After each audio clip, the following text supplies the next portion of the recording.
are new developments. One of the new developments is you talk about what's popular, what's not popular. One thing that's incredibly unpopular right now is the Republican Party under your leadership.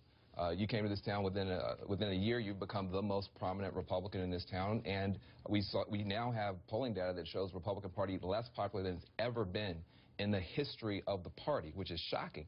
I wonder if you now, and this is, you know, we're all friends here, we can talk. Do you feel like you owe your party an apology?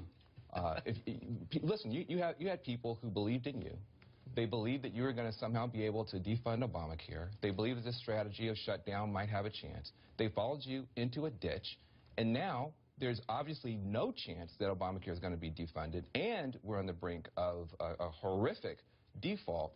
Do you think that in the reflection of your own heart, you might say, you know what, I'm a new kid here, I think I owe you guys an apology?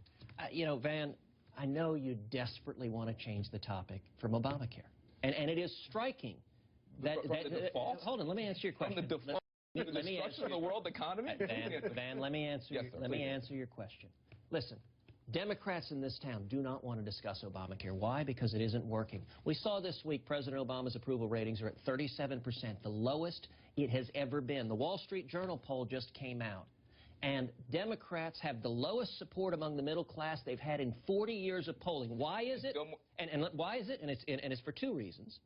Number one, because House Republicans are working to fund vital government priorities. They've passed 14 bills to do it, and President Obama and the Democrats refused to negotiate. And number two, it is because House Republicans are listening to the millions of Americans who are losing their jobs, who are being pushed into part-time work, who are facing skyrocketing health insurance. Great stuff. Do you agree with this? Is this your analysis, Mr. Whitehead? The notion that Obamacare is a failure, I think, is a product of right-wing histrionics. I went into our insurance exchange in Rhode Island when I was home over the weekend.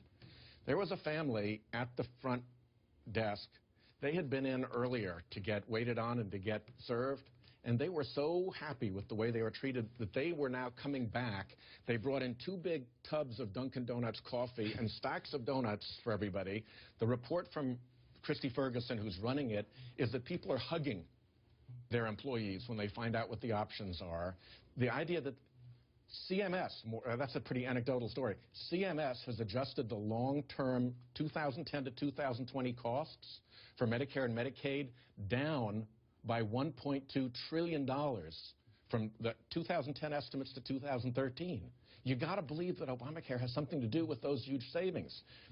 The Republican Party decided that Obamacare was going to be a failure early on, before Obamacare was even decided. It was a political choice to pull all support for anything that this president wanted to do.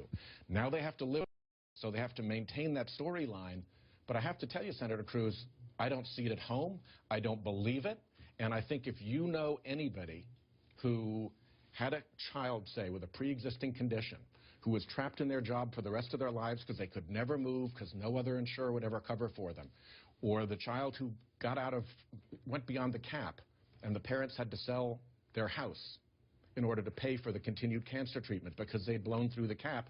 Those are situations that needed attention, and Obamacare has fixed them. Well, and let me respond to that with two things. Number one, it's interesting that you apparently found a family in Rhode Island that went on the exchanges and got insurance. 1,300. It was publicly reported there were 580 in Rhode Island. In Iowa, it was reported there were 5 in the entire state. So enrollment has been... Going like but let me make a second point, which is you said criticism of Obamacare is, quote, right-wing histrionics. Yes.